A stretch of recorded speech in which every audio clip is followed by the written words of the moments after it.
What's up, guys? Welcome back to another video on my channel. As you may see, straight on, let's talk about The Flash, Season 7, Episode 4, entitled Two City Strong. Now, first, I want to talk about the storyline for this episode. Now, we're basically dealing with her, after, the whole Mirrorverse situation, and she's kind of adjusting to this world, adjusting back into, our world, and kind of dealing with the after effects of the Mirrorverse, and she was trapped, she was trapped in there for, 3 months. So that's gonna cause some effect on her, now kind of having these memories more or less of her being trapped, losing bed, and she's kind of to write this article on her time in the Mirrorverse. Well, not her time, but everybody else's time in the Mirrorverse. And the regular and it says, hey, how about you write an article on you? They go to this support group for people that have suffered by the hands of evil, trapped in the Mirrorverse.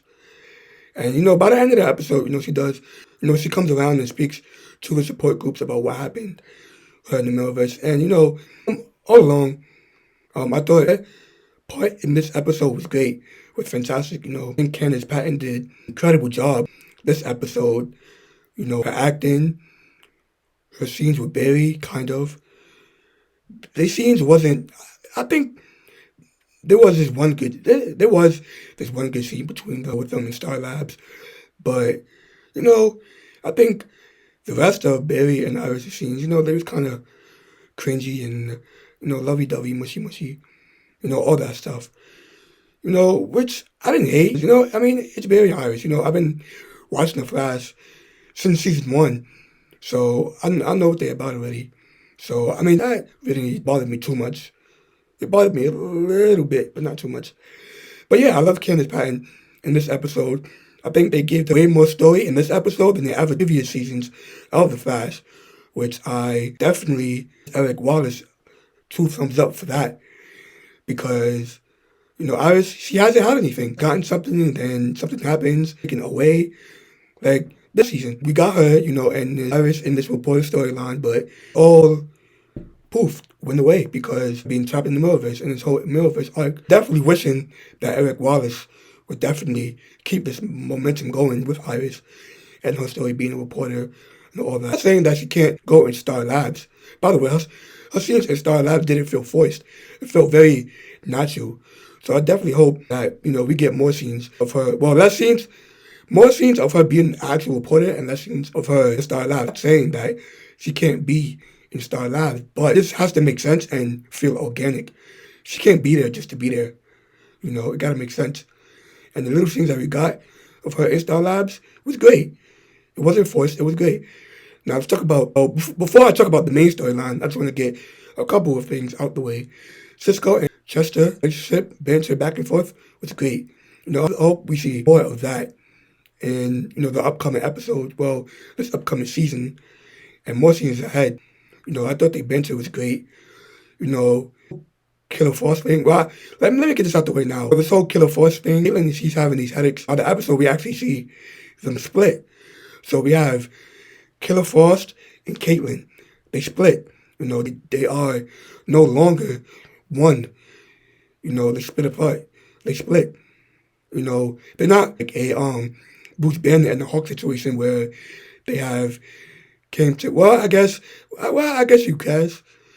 you can compare to what happened with Hulk and Bruce Banner, them coming together, like Caitlin and Killer Frost, but this is different.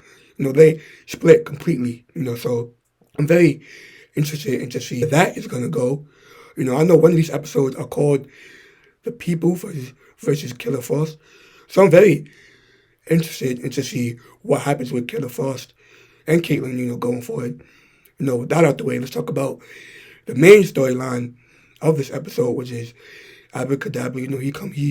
He has come back to Central City, I guess, to wreak havoc, more or less, in the story, Central City.